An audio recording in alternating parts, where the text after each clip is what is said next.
Please welcome to our Do Tell virtual stage, Shilpa, who's coming to us from India, probably from tomorrow, right? Welcome, Shilpa. Yes, hello everyone. Yes, it's Wednesday morning for me. So, good morning and good evening to everyone. So, let me just straight away dive into the story. Once upon a time, there was a king who climbed up a tower and looked at the night sky. He reached out to touch the moon, but he could not hold it in its grasp. But it was like the moon was calling him like a moth to the flames, and he said to his guard, "Get me a chest so that I could stand on that wooden chest and I can touch the moon and have it in my grasp." So the guard, he grabbed one wooden chest, put it on the ground, and the king stepped up on that chest and reached up into the sky.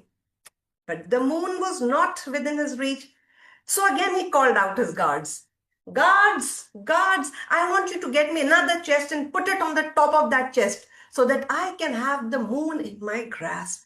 And the guards started putting chest after chest after chest. But the problem was not solved.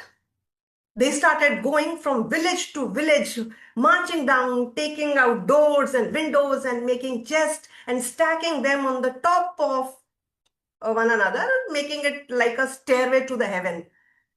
But the king stood there in the clouds on the top of the wooden chest, not able to reach.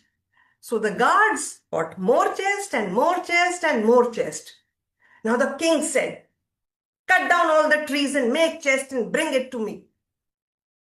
Ah, do this, or I will send you all to the dungeon. I will speed you to the lions.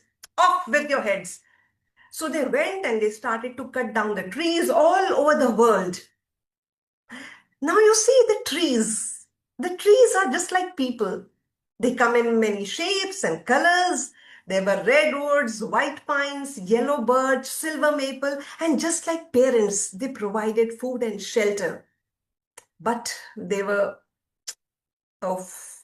When they were gone, the world started to flood. The world got a bit hot and the air, it became hard to breathe. And above, the king sat there cross-legged on his wooden chest, having his candlelight dinner illuminated by the stars. And the king thought that if he could reach the moon, he would have the moon in his possession and the moon would be his queen. And there was nothing anybody could do below but just to watch the king. The king saw the world below and it just looked like this beautiful game with pieces. And then one day, there were no more trees. And the guard said, "Your Majesty, there are no more trees. I almost have the moon in my grasp, but just get me another wooden chest. And if you can't bring it, just pull down one from the below." The royal subject said, "But your Majesty, that's something scientifically impossible." Huh, scientifically impossible? Science? Science? Who needs science when you have a king like me? Pull the chest out from the bottom and bring it to the top, or I'll put you in the dungeon, feed you to the lions. Off with your head.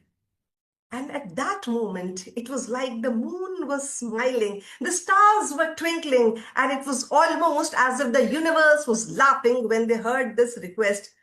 And the subjects below looked at one another and they said, "Well, as you wish." And just like in the game of Jenga, they pulled the wooden chest from below. The end. I love that it ends with a sound effect. That was terrific. And it has so many relations right now to what's happening in our world anyway, this disavowal of science and the environment and someone sitting on top who thinks they can reach the moon. That has so many relations to what's happening now. That was terrific, Shilpa. Thank you so much.